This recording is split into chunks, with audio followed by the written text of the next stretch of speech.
कि जितना टाइम हमारे ऑनरेबल साबिक स्पीकर साहब ने लिया है उतनी ही देर में उनकी तकरीबन सवालों के और उठाए गए एतराज़ात के जवाब देने की कोशिश करूंगा, क्योंकि उन्होंने अपनी तकरीर के इब्तिदा में ही मेरे पार्टी के चेयरमैन और मेरी पार्टी को एक सवाल की तरह तनकीद का निशाना बनाया।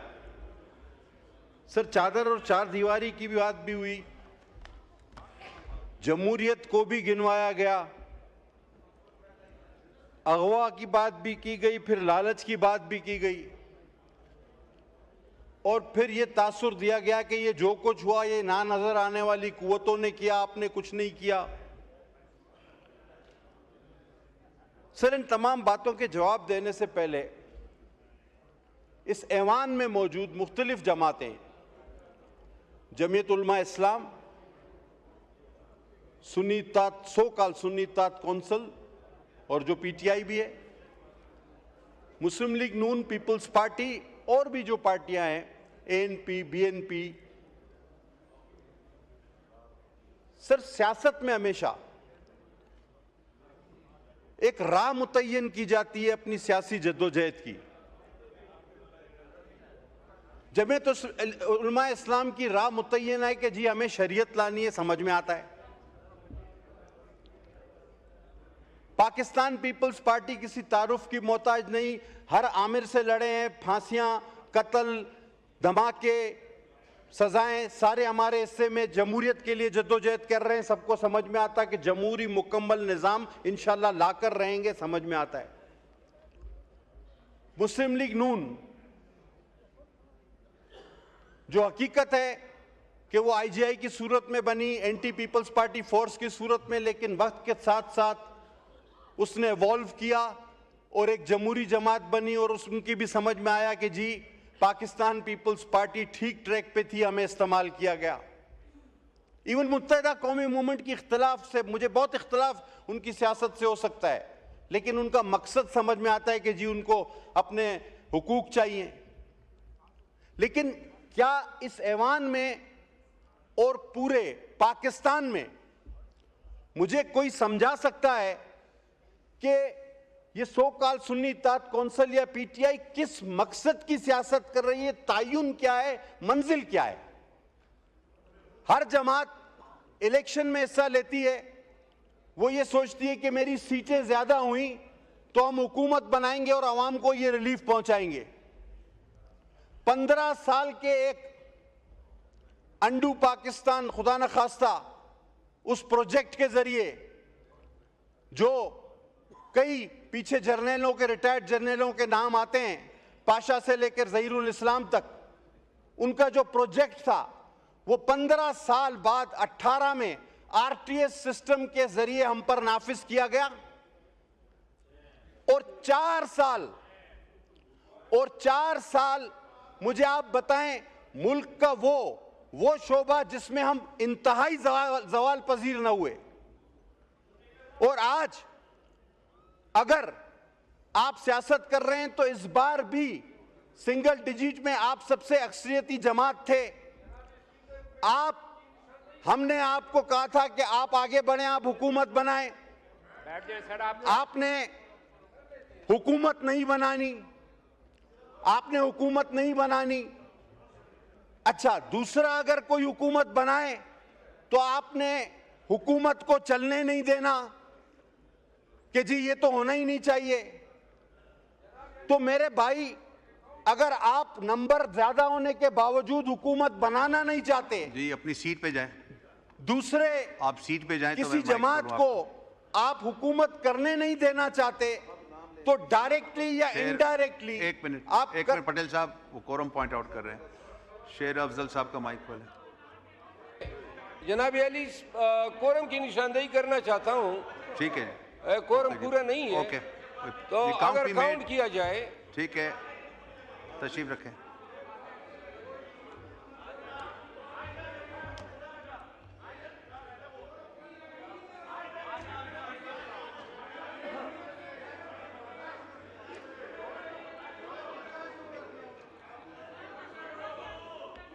सियासत समझ से बालातर है कि आप झूठ बोलें, धड़ल्ले से झूठ बोलें, दरोगोई करें, हकायक को मस्क करें, और जब आपके सामने कोई आईना दिखाने आए तो कभी कोरम के बहाने भागें, तो कभी फोरम के बहाने भागें, तो कभी किसी और बहाने से भागें। भागने के अलावा इनके पास कोई रास्ता नहीं बचा। लेकिन अल्हम्दुलिल्लाह हमारे लोगों ने भी कोरम पूरा करके इनको गिरबान से पकड़ के यहाँ बिठाया है कि बात सुनो, बात किए तो जवाब भी लेते जाओ। तो जनाब, हम ये बात कर रहे थे कि आखिर इस सियासत का मकसद और महवर क्या है कि ना हुकूमत बनानी है, ना किसी को बनाने देनी है, ना चलानी है, ना चलने देना है। इनफैक्ट ये वो 4 साल हैं जिसमें पाकिस्तान माशी दिवालिया हुआ। खुद इनके वजीर खजाना कहते हैं कि 100% कर्ज बढ़ा। मैं डिटेल में नहीं जाना चाहता, मैं जाऊं तो 50 लाख करोड़ नौकरियों से लेकर जर्मनी, जापान सारा बयान कर सकता हूं। मैं सारी वो दीवानियात बयान कर सकता हूं जो इस मुल्क के साथ मजाक हुआ। लेकिन मैं प्रिसाइज होऊंगा, मैं कहूंगा कि सर जो गलत हुआ वो कल भी गलत था, जो आज गलत अगर हो रहा है तो वो आज भी गलत है। आज साबिक स्पीकर साहब बड़ी तनकीद कर रहे थे, हालांकि वो आखिरी तक भी ये समझ रहे थे कि हकायक पर और अच्छी दलीलों पर मौलाना साहब राजी नहीं होंगे और उनका ये प्लान कामयाब होगा कि आईन में पार्लियामेंट की सुपरमेसी ना आ सके, और ये इस प्लान में शायद कामयाब होंगे। लेकिन मैं खराज तहसीन पेश करता हूँ मौलाना फजल रहमान साहब को, उनके साथियों को, जो अकली दलाइल पर कायल हुए और उनका प्लान नाकाम हो गया। तो सारी जलन उस चीज की। अफसर आते हैं चादर और चार दीवारी।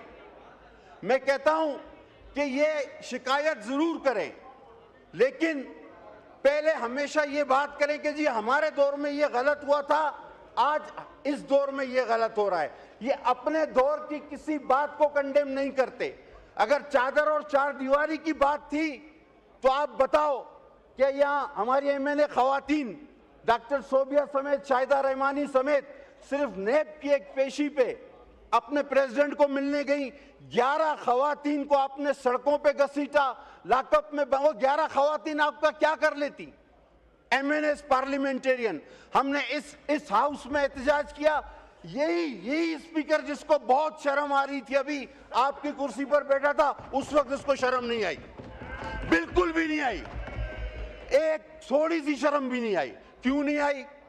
आपको उस वक्त चादर चार दीवारी का तस्वर नहीं था जब ईद की रात को मेरी बहन को आपने जेल से उठाकर रात को 12 बजे अडियाला जेल में भेजा। चादर और चार दीवारी आपको याद नहीं आई? आप बोले कि हमने वो गलत किया था, आज ये गलत हो रहा है। अब ये कहते हैं कि जनाब ये कोई और लोग करवा रहे हैं। ये और लोगों का कॉन्सेप्ट लाया कौन है मेरे भाई? आपकी हाजिरियां पूरी कौन कराता था? आपके बजट पास कौन करवाता था? एक एक मेंबर से लोकेशन कौन मांगता था कि हाउस में पहुंचे हो या नहीं पहुंचे हो? बोलो वो गलत था, बोलो वो गलत था, आज भी गलत है। अपनी गलती पहले मानो। कौन कहता था कि मार दूंगा, तोड़ दूंगा, बंद कर दूंगा? आज जब वो कहता था कि ये कर दूंगा, किसी और ने कर दिया है, तो फिर रोना किस चीज का? जिन्नात के घर में पत्थर मत फेंको मेरे भाई, जिन्नात के घर में पत्थर मत फेंको, बदरूहें निकलेंगी तो भागने की भी जगह नहीं मिलेगी। अब कहते हैं कि 5 मेंबर हमारे वो खरीद दिए गए और उनकी वफादारियां तब्दील की गई, और जब 15 मेंबर सेनेट के सादिक संजरानी को वोट देकर चले गए तो उनके तो जमीर का फैसला था। अब इनको देखो, अब ये बात बनती है। उस वक्त ये कह रहे थे कि इन 15 सेनेटर्स का जमीर जाग गया है, और आज जिसका किसी का निशान हुक्का, किसी का निशान कुर्सी, जो आजाद उम्मीदवार थे, अगर उन्होंने वोट दिया कहते हैं ये लौटे हैं। और वो 15 सेनेटर 15 जो संजरानी को वोट दे गए, गिलानी साहब को वहां से हरवाया गया, वो इनके जमीर की आवाज थी। पहले कहो कि वो भी गलत था, ये भी गलत है। अगर वो गलत नहीं था तो खुदा की कसम ये भी गलत नहीं है, कभी भी नहीं हो सकता। पहले अपनी गलतियां मानो। आप कहते हो कि जनाब ये जमहूरियत पे हमला हुआ, आप नहीं देखते कंसेंसस कितनी दिन चला? आप नहीं देखते कि हमने हर जमात से बात की, मेरे चेयरमैन ने दिन रात बात की, आपसे भी बात की, मेहनत की, उसके बाद एक पार्लियामेंट को सुपरमेसी मिली जिसका आप भी हिस्सा हो। और साबिक स्पीकर साहब को आपके तवज्जुह से कहना चाहूंगा कि इसी चेयर पर जब एक दिन में 52 बिल पास हो रहे थे, या जब मेरी अपनी अमेंडमेंट्स को रौंदा जाता था, मैंने इस सीट पर, और मैं मुश्ताक साहब बैठे हुए गवाह हैं, मैंने जाकर उनको इस सीट पर कहा था कि तारीख इस फैसलों पे आपके गले पड़ेगी। आपको वो वक्त भुगतना पड़ेगा कि जब आपको भागने और छुपने की जगह नहीं मिलेगी। आप 5 की बात करते हो, आप 5 की बात करते हो। अरे आपके तो 50 लोग वोट देने पे राजी थे, बचा ही नहीं था कुछ पल्ले आपके। आप में तो दरारें इतनी हैं, और जो आप उछल उछल कर शोर करते हैं, जो 2-4 लोग, कभी पार्टी उनको नहीं मानती तो कभी पार्टी को वो नहीं मानता, कभी पार्टी कहती है कि मेरे इससे कोई ताल्लुक नहीं, कभी कहते हैं कि हमारे से। इनके अंदर तो दरारें इतनी हैं कि इतनी दरारें हैं कि 50 लोग और भी हम चाहते तो वो वोट देने को तैयार थे। लेकिन जिस तरह एक कानूनी नो कॉन्फिडेंस के जरिए हमने जिस तरह एक RTS prime minister, selected prime minister को हटाया था, ये तरमीम भी हमने उसी तरह की। Immoral, what is morality, what is moral? आप जानते क्या है मोरल के बारे में? मोरल है क्या? मोरल ये है कि स्टेज पे खड़े होकर नकलें उतारना, दैट वाज मोरल। आप सारी रात डांस करवाना और तस्बीह हाथ में, ये मोरल है। और अगर आपको कोई कहे कि आपने यू टर्न ले लिया, तो क्या यू टर्न लेना सियासत में जरूरी है? झूठ बोलना तो जरूरी है। ये मोरल है। मैं किस बात की बात करूं? मैं अगर शुरू हुआ तो सारी रात कम पड़ जाएगी आपकी मॉरलिटी पे। मैं सिर्फ इतना कहना चाहूंगा, आज अभी कहते हैं कि ये गैर जमहूरी हुकूमत है, और बाद में क्या कहा आखिरी में? कहता हमें फंड दे दो। अभी ये बात सुनो भाई, गैर जमहूरी हुकूमत, जाली हुकूमत, आखिरी में बोला हमें केपीके को फंड दे दो। तो गैर जमहूरी जाली हुकूमत से फंड क्यों मांग रहे हो भाई? क्यों मांग रहे हो? एक ही सांस में 2 बातें की कि गैर जमहूरी जाली हुकूमत है, केपीके को फंड दे दो। अकल की बात है ये कोई? जनाब, हम जमहूरी लोग हैं, हमने आपको कभी भी ये नहीं कहा। इस बेंचों से आपको याद होगा, इन दोस्तों को याद होगा कि इनकी हुकूमत में हर दूसरे दिन सिंध के लिए गवर्नर नाज का नारा लगता था। हर मेंबर खड़ा होता था, हम सिंध में गवर्नर राज लगाएंगे।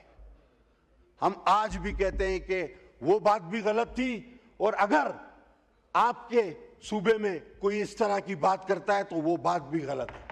हम आज भी ये कहते हैं हम जमहूरी लोग हैं, लेकिन क्या आपने अपनी इस गलती को इस स्टेज पर माना है कि हम ये गवर्नर राज की जो आपको धमकियां देते थे वो गैर जमहूरी था? हर आदमी रोजाना धमकियां देता था। हमने आज तक नहीं कहा। हम हमेशा जमहूरियत पर यकीन रखते थे, रखते हैं, और आप तकरीर मेरी रिकॉर्ड पर है, मैंने किसी को ये नहीं कहा कि कोई डांस कर रहा। मैंने कहा आप सारी रात डांस करें, मैंने किसी पार्टिकुलर के लिए नहीं कहा। वो मुझे पता है कि कोई भी बहाना करके इन्होंने भागना है, और इन्होंने सच बर्दाश्त नहीं होता ना, सच बर्दाश्त नहीं होता। मुझे पता है कि इन्होंने भागना है, कोई भी बहाना करना है, तो ये मुझे पता है। अब इनकी सियासत क्या रह गई है वो मुझसे आप सुन लें।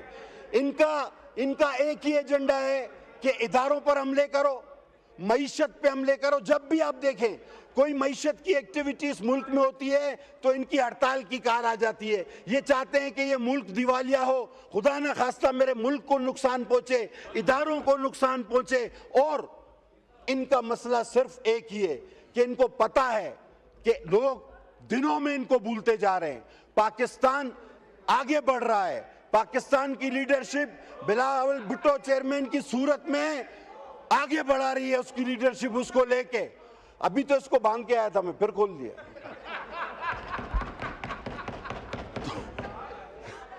ये तो अभी बांध के आया था मैं। तो बहरहाल जनाब अली, अब कौम समझ चुकी। अच्छा, ये पहले कहते थे हम आएंगे 1 अरब उसके मुंह पे मारेंगे, 2 अरब उसके, वो कोई अरब मरब नहीं, बल्कि पता नहीं कितने अरब जेब में डाल के चले गए, IMF से कर्जे लेके चले गए। और ये अब किस बुनियाद पे सियासत कर रहे हैं कि हमें क्यों मौका दो? आपने सारे मौके गंवा दिए, आपने इदारों पर हमले कर लिए, मईशत पे हमले कर लिए, मुल्क को तबाही के दाने पे ले आए, आपने इदारों पे 9 मई जैसे वाकयात कर लिए जो इंडिया नहीं कर सका। अब आपके पास कोई जवाब नहीं सियासत का, कोई जवाब नहीं सियासत का, लिहाजा अब आप में दरारें पड़ना शुरू हो गई हैं। अब आपके अंदर ही ऐसे लोग पैदा हो गए हैं कि जिनको पाकिस्तान अजीज है, पाकिस्तान की पार्लिमान अजीज है। लिहाजा जो अंदर है उसको अंदर रहने दो, और जो बाहर है इस तरह बस ऊपर हाथ खड़े करके इसी तरह चलते रहो। बहुत